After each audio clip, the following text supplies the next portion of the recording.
திமுகவை கழட்டிவிடும் காங்கிரஸ், ராகுல் எடுத்த அதிரடி முடிவு. தமிழக அரசியலில் ஹாட் டாபிக்.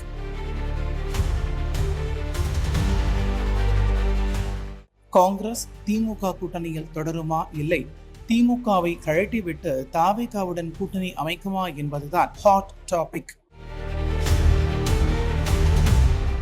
எப்போதும் திமுக தலைவர் ஸ்டாலினை பிரதர் என்று அழைக்கும் ராகுல் காந்தி இந்த முறை அவருக்கு பிறந்தநாள் வாழ்த்து சொல்லும் போது பிரதர் என்று சொல்லுவதை புறக்கணித்தார். அதேபோல் ராகுல் காந்தியின் வாழ்த்துக்கு நன்றி சொன்ன ஸ்டாலினும் பிரதர் என்ற வார்த்தையை பயன்படுத்தாமல் கடமைக்கு ஒரு பதிவை வெளியிட்டார். இதுதான் தற்போது அரசியல் களத்தில் பரபரப்பை ஏற்படுத்தியுள்ளது.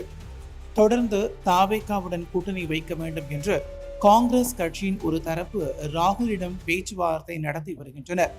அவர் சொல்லித்தான் திமுக கூட்டணி குறித்து பொதுவெளியில் பேசி வருவதாகவும் சொல்லப்படுகிறது. அதேபோல் அண்மையில் தமிழ்நாடு வந்த ராகுல் காந்தி ஸ்டாலினை சந்திப்பதையும் புறக்கணித்தார். இப்படி ஸ்டாலினுக்கு கோபத்தை ஏற்படுத்துவது போல் ராகுல் காந்தி தொடர்ந்து செயல்பட்டு வருவதால் காங்கிரஸ் கூட்டணியில் இருப்பதும் கூட்டணியை விட்டு விலகி செல்வதும் அவர்கள் முடிவு என்று ஸ்டாலினும் கடுகடுப்பதாக சொல்கின்றனர் அறிவாலய வட்டாரங்களில். இந்த சூழலில்தான் திமுக கூட்டணியில் இருந்து விலகுவதற்கான முடிவை ராகுல் காந்தி எடுத்திருப்பதாகவும் இதற்கான முடிவை இன்னும் ஒரு சில நாட்களில் ராகுல் காந்தி வெளியிடுவார் என்றும் சொல்லப்படுகிறது.